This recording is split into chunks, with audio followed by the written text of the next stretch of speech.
ताली बजाएंगे और यीशु मसीह के नाम की जय मसीह की। प्रभु का धन्यवाद हो इस अच्छी सुबह के लिए जो हमारे खुदावंद ने हमें दी है कि हम उसकी महिमा स्तुति कर सकते हैं और इन लम्हों में अपने खुदावंद को और नज़दीक से जान सकते हैं। Praise the Lord. और आप सभी को मालूम है कि ये उपवास वाले दिन चल रहे हैं और सारी दुनिया में लोग उपवास रख रहे हैं, फास्टिंग रख रहे हैं। ऐसा कुछ बाइबल में नहीं है कि आपको इन्हीं दिनों में फास्टिंग रखना है, लेकिन उपवास करने के विषय में बहुत सारी बातों को लिखा है। और कई बार हम उपवास को यही सोचते हैं कि खाना ना खाना उपवास होता है, या पानी ना पीना, या कोई भी अन्य वस्तु ना ग्रहण करना उपवास होता है। पर वचन के अनुसार ये सब चीज़ें अलग तरीके से बताई गई हैं, समझाई गई हैं। और अगर हम इन पर गौर करेंगे तो सच में जब हम फास्टिंग रखते हैं तो प्रभु हमें बरकत देगा। मुझे ये बताइए कितने लोग फास्टिंग रखे हैं कभी? जिसने कभी भी फास्टिंग रखी हो, सबने रखी है ना? हाँ, कहीं ना कहीं रखी है। लेकिन बाइबल बताती है कि पुराने समय में लोग अलग तरीके से फास्टिंग रखते थे, नए समय में लोग अलग तरीके से फास्टिंग रखते थे। लेकिन यीशु मसीह ने भी उपवास के विषय में कहा है, और उपवास के विषय में दो मुख्य बातें हैं जो अक्सर मैं बताता हूं ताकि हम जान सकें। क्योंकि बाइबल में लिखा हुआ है कि जब हम उपवास सहित प्रार्थना करते हैं तब परमेश्वर हमारी तरफ अपने मन को लगाता है और उन बातों को जो हम उपवास में खुदा से मांगते हैं वो सुनता है। आपको मालूम होगा एस्तर रानी ने अपनी सहेलियों के संग उपवास रखा था ना, और 24 घंटे का उपवास रखा था। ना रात में कुछ खाया, ना दिन में कुछ खाया, ना पानी पिया। और उसने अपनी बात राजा से कही, तब उसने इस्राएलियों के फेवर की बात कही, उस न्यायदंड को जो उन्होंने दिया था उसको सही किया। और उपवास के विषय में दानियेल के विषय में भी लिखा है कि वो उपवास किया करता था। और अगर आप और पढ़ें परमेश्वर के वचन में तो फरीसी भी उपवास करा करते थे, यूहन्ना के चेले भी उपवास किया करते थे। लेकिन बाइबल हम सब से कुछ इन लोगों के उपवास से अलग हटकर बात करती है कि जब हम उपवास करें तो हमको कैसा करना है। ठीक है ना? उपवास रखना सिर्फ अपने शरीर को पीड़ा देना नहीं होता, या अपने शरीर को बहुत सारी चीज़ों से अलग करना नहीं होता। लेकिन उपवास एक ऐसी चीज़ है जिसमें हमारे पिता ने हमारे लिए एक प्रतिफल रखा है, और जब हम सही उपवास करेंगे तो वो प्रतिफल हमें मिलेगा। जैसे मान लीजिए कि एक लड़का बहुत अच्छी तरीके से, एक बच्ची बहुत अच्छी तरीके से उसने स्टडी करी, एग्ज़ाम दिए, मन लगाकर किसी तरफ अपने ध्यान को नहीं दिया, तो उसका एक प्रतिफल अच्छा रखा हुआ है। वैसे ही जब हम उपवास करते हैं जो परमेश्वर के वचन के अनुसार है तो हमारा एक प्रतिफल रखा हुआ है। अगर आप मत्ती 6वां अध्याय 16वें पद से पढ़ेंगे तो वहाँ उपवास के विषय में बहुत सारी बातें लिखी हैं। पढ़िएगा मत्ती 6वां अध्याय 16वां पद, देखिए क्या लिखा है। मैथ्यू चैप्टर, मुझे अच्छा लगता है कि मैं अपने लोगों के बीच में इस बात को बताऊं। मत्ती 6वां अध्याय और उसका 16वां पद।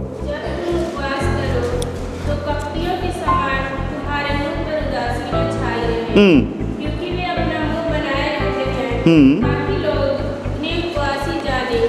मैं तुमसे सच कहता हूँ कि वे अपना प्रतिफल पा चुके। यहाँ पर लिखा हुआ है जब तुम उपवास करो तो किसकी मानिंद नहीं करो? कपटियों की मानिंद। इसका मतलब कपट तरीके से भी लोग उपवास रखते हैं। अब समझ में नहीं आता कि कपटी कौन है और जिसके अंदर कपट नहीं है वो कौन है, कपट रहित कौन है। क्योंकि उपवास तो वो भी रख रहा है, उपवास वो भी रख रहा है, लेकिन बाइबल बिल्कुल क्लियर करती है और हमें समझना पड़ेगा कि हम फास्टिंग कैसे रखते हैं। ये दौर चल रहा है, इसीलिए मैं आपको उभारना चाहता हूं कि आप इन छोटी छोटी बातों पर ध्यान दें और परमेश्वर के वचन पर अपने मन को लगाएं, ताकि आप अंधेरे में तीर मारने वाले ना हो। कहते हमने प्रार्थना तो करी पर हमें उत्तर नहीं मिला। दाऊद कहने लगा, और भी कलाम में लिखा हुआ है कि मैंने दुख उठाया, मैंने आंसू बहाए, लेकिन मेरी प्रार्थना, मेरे उपवास का उत्तर नहीं मिला। आखिर कौन सी गड़बड़ी हम कर रहे हैं? कहाँ पर हम चूक कर रहे हैं? क्या हमारे सिखाने वाले सच में हमें वो कलाम दे रहे हैं जो खुदावंद की ओर से, या अपने मन की उपज हमें परोस रहे हैं? हमें सोचना पड़ेगा। क्या लिखा है बहन? जब तुम उपवास करो तो कपटियों की नाई तुम्हारे मुंह पर उदासी छाई ना रहे। एक शब्द आया है कपटी, और आगे पढ़िएगा, क्योंकि वे अपना मुंह बनाए रखते हैं। कपटी मुंह पर उदासी, मुंह बनाए रखते हैं। और आगे क्या लिखा है? ताकि लोग उन्हें उपवासी जाने। 4 चीज़ है यहाँ पर। सबसे पहला है कपट। और इसका आंसर अगली आयत में भी लिखा हुआ है। और दूसरी चीज है, उनके मुंह पर उदासी रहती है, मुंह बनाए रहते हैं और उन्हें लोग उपवासी जाने। हम आज उपास्य हैं, हमसे कोई काम मत कराना, हम कुछ नहीं करेंगे, अक्सर लोग बोलते हैं, तरह तरह की बातें इस दौरान में बोलते हैं। लेकिन यीशु मसीह ने क्या कहा? 17वां पद पढ़िए, 17 वर्स। परंतु जब तू उपवास करे, गौर से सुनेगा, जब तू उपवास करे, इंडिविजुअली, व्यक्तिगत रूप से प्रभु बोल रहे हैं। और आपको मालूम है ये किस समय का विवरण है? अगर आप मत्ती 5वां अध्याय पहला पद पढ़ें तो लिखा है, बड़ी भीड़ उसके पीछे होली थी। और जब यीशु मसीह ने उस भीड़ को देखा तो लिखा है वो पहाड़ पर चढ़ गया, ऊपर चढ़ गया, क्योंकि वो ऊपर से बोलता था और भीड़ नीचे रहती थी। लेकिन उसके बाद लिखा है मत्ती 5वें अध्याय के पहले पद में कि वो इस भीड़ को देखकर पहाड़ पर चढ़ गया और जब उसके, पढ़िएगा 5:1, वह इस भीड़ को देखकर पहाड़ पर चढ़ गया और जब बैठ गया उसके चेले उसके पास आए। उसके चेले उसके पास आए। भीड़ दूर है और चेले उसके पास आए और वो अपना मुंह खोलकर उन्हें ये उपदेश देने लगा। गौर से सुनिएगा खुदा के लोगों, एक भीड़ है और एक भीड़ से अलग किए हुए लोग हैं। हम भीड़ नहीं हैं, हम बुलाए हुए नहीं हैं, हम चुने हुए हैं। और यहां पर ये मत्ती 5, 6, 7 अध्याय ये पहाड़ी उपदेश कहलाता है। सरमन ऑफ माउंटेन पहाड़ी उपदेश कहलाता है। यहां पर बहुत भीड़ है यीशु के साथ, लेकिन इसने अपने चेलों को अलग किया। और अब 6वें अध्याय के 17वें पद में वो अपने चेलों से एक बात कह रहा है। और भी पहले बहुत सी बातें कही, लेकिन इस बात को जो आज मैं आपसे शेयर कर रहा हूं, सुनिएगा क्या कहा। परंतु जब तू उपवास करे, जहां पर तू लिखा है वहां आप अपना नाम लगा सकते हो, अपने लिए इस वचन को पढ़ सकते हो कि जब तुम उपवास करो। एक अलग बात है, वो भीड़ वाली बात नहीं कर रहा है। भीड़ में व्यवस्था ठहरी थी, वो राख पर बैठते थे, वो सिर छाव के माने अपने सिर को झुकाए रहते थे, दबे पांव चला करते थे, कोई भी काम सूरज की तरफ मुंह उठाकर नहीं करते थे। ये उपवास की विधियां थी पुराने समय में। लेकिन अब खुदावंद कह रहा है, जब तू उपवास करे मेरे बेटे मेरी बेटी, तू भीड़ से अलग है, मैंने तुझे चुन लिया है, उसमें से अलग निकाल लिया है। जब तू उपवास करे, कैसे करना है पढ़िएगा। जब तू उपवास करे तो अपने सिर पर तेल मल और मुंह धो। बहुत साधारण शब्दों में लिखा है, अपने सिर पर तेल मल और मुंह धो। क्यों सिर पर तेल मलने के विषय में कहा गया और क्यों मुंह धोने के विषय में कहा गया? जब हम सिर में तेल लगाते तो चेहरे पे भी कभी लगाते, कभी हाथ पांव में भी लगाते हैं। जब हम मुंह धोते हैं तो सिर्फ मुंह नहीं धोते, हाथ भी धोते हैं, पांव भी धोते हैं। फिर मुंह धोने के लिए और सिर पर तेल लगाने के लिए क्यों कहा गया है? इसी के ऊपर वाली आयत फिर से पढ़िएगा, 16वां पद, ध्यान दीजिए थोड़ा सा जी। जब तुम उपवास करो तो कपट कहाँ होता है मनुष्य के अंदर? मुझे बताइए। कपट दिल में होता है, कपट जेब में होता है, फेफड़े में, लंग्स में, कहाँ होता है कपट? जोर से बोलिए। हाँ, विक्की बोल रहा, कहाँ होता है? मन में बोलिए ना, डर क्यों रहे हो? कहाँ होता है? मन में। समझ रहे ना? मन में, हमारे दिमाग में। क्योंकि लोग चेहरा देख सकते हैं लेकिन कपट नहीं देख पाते हैं। हम सीधे और भोले हैं, कई बार हम शैतान की कपट भरी, चतुराई भरी बातें नहीं समझ पाते हैं। और खुदावंद यीशु ने कहा अपने सिर पर तेल मल। तेल मलने का अर्थ ये नहीं है कि नारियल का तेल, चमेली का तेल या सरसों का तेल लगाएं। तेल शब्द जहां जहां आया है वहां अनॉइंटिंग, अभिषेक और मसा को दिखाया गया है। जब हम परमेश्वर के सामने जाते हैं तो हमारे दिमाग में क्या है? सिर्फ वो चीजें जो हम मांगने जा रहे हैं या वो चीज जो परमेश्वर हमें देना चाहता है। बाइबल में लिखा है उसके पास वो सारी चीजें हैं जो मेरे और आपकी आवश्यकता है, लेकिन मैं और आप कुछ और मांग रहे हैं। खुदावंद से हमें मांगना है कि प्रभु मेरे मन को, मेरे हृदय को पवित्र कर, मेरे विचारों को, मेरे कॉन्शियस को पवित्र कर, मेरे विवेक को साफ कर, क्योंकि यहीं से निकलता है। बाइबल में लिखा है जो कुछ मनुष्य के मन में होता है वही, बोलिएगा, वही मुंह पे आता है। और इसीलिए उसने बोला है मुंह धो। पानी से धोने की बात नहीं है, यीशु मसीह के लहू से धोने की बात है। बाइबल में लिखा है और उसके पुत्र यीशु का लहू तुम्हें तुम्हारी सारी नाराजगी से शुद्ध करेगा।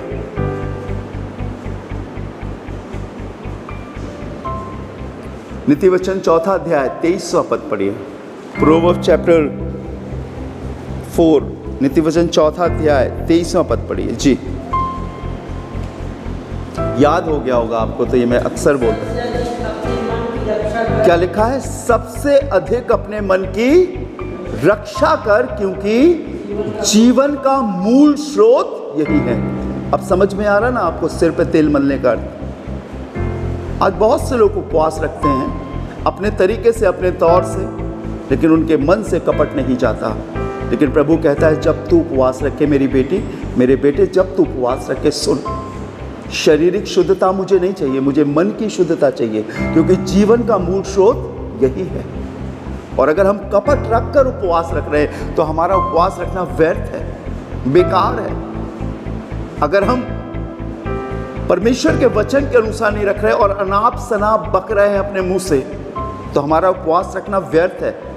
हमें बहुत गौर से देखना पड़ेगा कि हम किस रीति से फास्टिंग रख रहे हैं, किस रीति से हम उपवास कर रहे हैं। चलिए मैं आपको मिलाता हूँ बाइबल में से एक शख्स से जो उपवास रखता था, और बहुत कई बार आपने इस चीज़ को पढ़ा भी होगा, जो लूका रचित सुसमाचार में मिलेगा। मैं चाहता हूँ आप निकालें और पढ़ें उस आयत को।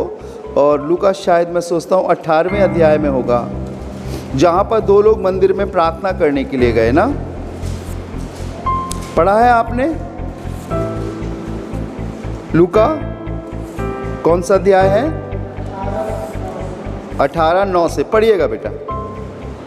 उसने उनसे जो अपने ऊपर भरोसा रखते थे कि हम धर्मी हैं और दूसरों को तुम जानते थे, यह दृष्टांत कहा। हाँ, 2 मनुष्य मंदिर में प्रार्थना करने के लिए, 2 लोग मंदिर में प्रार्थना करने के लिए गए। एक फरीसी था और दूसरा चुंगी लेने वाला। जी। फरीसी खड़ा होकर अपने मन में योग प्रार्थना करने लगा, हे परमेश्वर, मैं तेरा धन्यवाद करता हूँ कि मैं दूसरों मनुष्यों के समान अंधे। गौर से सुनिएगा, इसके शब्द सुनिएगा। और आपको मालूम है ये शब्द भी सही कह रहे हैं, लेकिन इसके शब्दों के पीछे जो भाव है, कहते ना कि यार तुम्हारी बातों के 2 अर्थ होते हैं, 2 मतलब होते हैं। कई बार आप कहते हैं यार हमारा एक मन तो ये सोचता और एक मन ये सोचता। इसका मतलब कि मन भी 2-2 ख्यालात रखते हैं। ये मंदिर में प्रार्थना करने के लिए गया और सही बोल रहा, प्रार्थना करते क्या कह रहा है? हे परमेश्वर, मैं तेरा धन्यवाद करता हूं कि मैं और मनुष्यों की नाई अंधेर करने वाला, अन्यायी और व्यभिचारी नहीं, और ना इस चुंगी लेने वाले के समान हूं। समझ रहे ना? अपने आप को बिल्कुल सही जता रहा है और ये सही बोल भी रहा है, लेकिन आपको मालूम है इसकी बातों के पीछे कपट है। इसके बातों के पीछे अपने आप को सही दिखाना है। क्या परमेश्वर बहरा है? क्या परमेश्वर अंधा है? नहीं, वो तो मनुष्य को दूर से ही जांच लेता है। लिखा है अधोलोक और हर लोग उसके सामने खुले हैं, निश्चय मनुष्य के मन भी उसके सामने खुले हैं, उससे कुछ नहीं छिपा। जब आप उसके सामने जाते हो वो आपको पूरा स्कैन कर लेता है कि आपके विचारों में क्या है, आप कहां से आ रहे हो, आप क्या सोच रहे हो, क्या करने वाले हो, क्या करके आ रहे हो, सब मालूम है उसको। उसने पूछा कैन से तू कहां से आता है? मैं यहीं से आता हूं। उसने पूछा तेरा भाई कहां है? उसने कहा क्या मैं अपने भाई का रखवाला हूं? तब उसने कहा देख तेरे भाई का लहू जमीन से पुकार रहा है, उससे कुछ नहीं छिपा। और यहां पर ये दुआ जो कर रहा है शब्दों के मोल से तो अच्छा कर रहा है। बहुत से लोग दुआ करते हैं, मैं सुनता हूं, बहुत से लोग प्रार्थना करते हैं, रटी रटाई दुआ उत्पत्ति से शुरू करते हैं और प्रकाशित वाक्य पे खत्म करते हैं। अब्राहम का पिता, इसका पिता, उसका दादा, ये पूरी दुआएं करते। खुदा को ये नहीं सुनना है, उसे सब मालूम है। वो जो सुनना चाहता है वो हम नहीं बोल रहे हैं। और ये कह रहा है कि मैं ऐसा ऐसा करता हूँ। अगली आयत में क्या लिखा हुआ है? 12वां पद, मैं सप्ताह में 2 बार उपवास करता हूँ। 2 बार, एक हफ्ते में 2 बार, 7 दिन में 2 बार उपवास करता है ये। आगे, मैं अपनी सब कमाई का 10वां अंश भी देता हूँ। सारे रिवाज पूरे मानते हैं सब लोग, जो सिस्टम ठहराया गया है कलीसिया में सब मानते हैं। मैंने एक जन से पूछा, आप चर्च क्यों जाते हो? तो कहने लगा, भैया अगर चर्च नहीं जाएंगे तो वो हमें कब्रिस्तान में नहीं गाड़ेंगे। इसका मतलब कब्रिस्तान में नाम लिखाने के लिए लोग चर्च में जाते हैं, चंदा देते हैं। वाह, क्या परमेश्वर का भवन कब्रिस्तान का अड्डा बन गया है? सोचिए जरा, ये सब चीज करता है, सप्ताह में 2 बार उपवास करता है, अपनी कमाई का 10वां भी देता है। और मेन चीज, अब इसका कपट आप पकड़िएगा, पढ़े बेटा, देखिए लेने वाले खड़े हो गए। ऊपर लिखा हुआ है, व्यभिचारी नहीं और चुंगी लेने वाले के समान नहीं। अब चुंगी लेने वाला क्या कहता है, पढ़िएगा। परंतु चुंगी लेने वाले ने दूर खड़े होकर स्वर्ग की ओर आंखें उठाना भी न चाहा, वरन अपनी छाती पीट कर कहा, हे परमेश्वर मुझ पापी पर दया कर। हे परमेश्वर मुझ पापी पर दया कर। खुदावंद को वो चाहिए जो शायद आपने छिपा रखा है, और वो उसी पर अपनी दृष्टि लगाता है। आपको मालूम है, बाइबल बताती है मनुष्य का जन्म पाप में होता है, सबने पाप किया और परमेश्वर की महिमा से रहित हैं, कोई भी धर्मी नहीं, एक भी नहीं। हमने पाप को छिपा लिया है।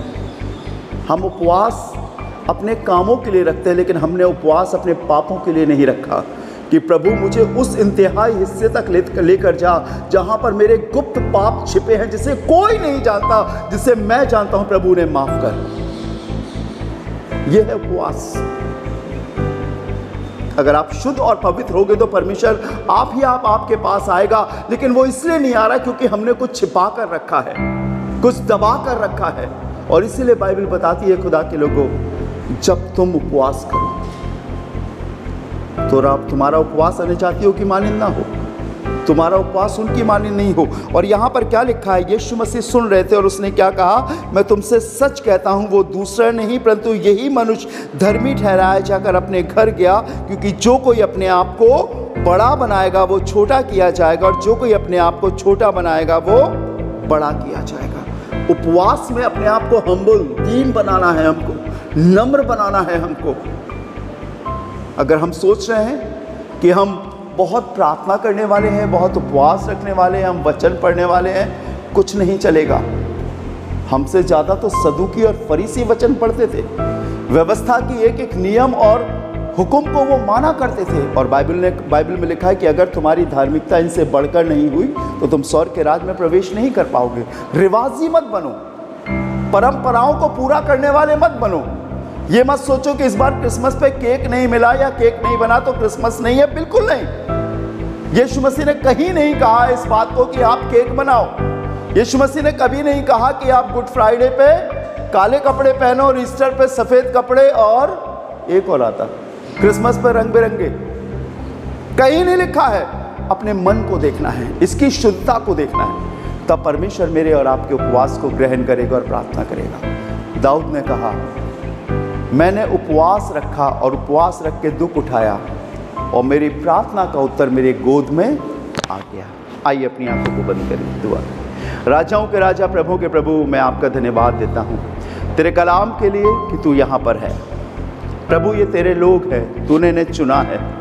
हम भीड़ नहीं, लेकिन भीड़ में से निकाले गए लोग हैं। प्रभु, विभिन्न जगहों से हम यहाँ पर हैं खुदावंद, और हम इस बात को भली भांति जानते हैं प्रभु कि हमारे जीवन का पालनहार, तारनहार और रहनुमा आप ही हैं प्रभु। हम मनुष्य हैं प्रभु, हमसे गलतियां होती हैं, हमें नहीं मिला ऐसा वचन प्रभु, और मिला भी तो हमने शायद ध्यान नहीं दिया। लेकिन इस अंतिम युग में प्रभु, जब आपका आना बहुत नज़दीक है, तेरा कलाम हमारी आंखों को खोलता है, हमें अपने वचन के अनुसार चलने की सामर्थ्य दे प्रभु। हम थामे रहें तेरे वादों को, हम थामे रहें तेरे वचनों को प्रभु, उससे कभी ना दाएं मुड़े ना बाएं मुड़े, लेकिन हम कहते रहें कि ये कलाम मेरे लिए है और मैं अपने जीवन को तेरे वचन के अनुसार बनाऊंगा। प्रभु, आज प्रार्थना करता हूँ, हर एक सुनने वालों को बरकत देना, आशीष देना और आगे बढ़ाना प्रभु। मैं प्रार्थना करता हूँ आज के दिन प्रभु इन सब की अगुवाई करना, जो जो जिम्मेदारियाँ प्रभु इनको मिली है खुदा उसे बखूबी पूरा करने की ताकत देना खुदावंद। हमारे हॉस्पिटल की रक्षा करना खुदा। मैं फिर एक बार सारी मसलों को आपके हाथों में सौंपता हूँ। फिर एक बार प्रार्थना करता हूँ भैया दीदी, शिनू भैया, एनसी मैम, हम तमाम उन लोगों के लिए प्रभु जी जो इस समय संकट से घिरे हैं, लेकिन मैं इतना जानता हूँ जब संकट आता है तो यहोवा अपने लोगों की सहायता करता है प्रभु। अपने लोगों की मदद कर और आगे बढ़ा और होने दे प्रभु। आने वाले दिनों में हम अपने बीच में फिर उन सारी आशीषों को देखने पाएँ जिनको हमने दुआओं में मांगा है खुदा।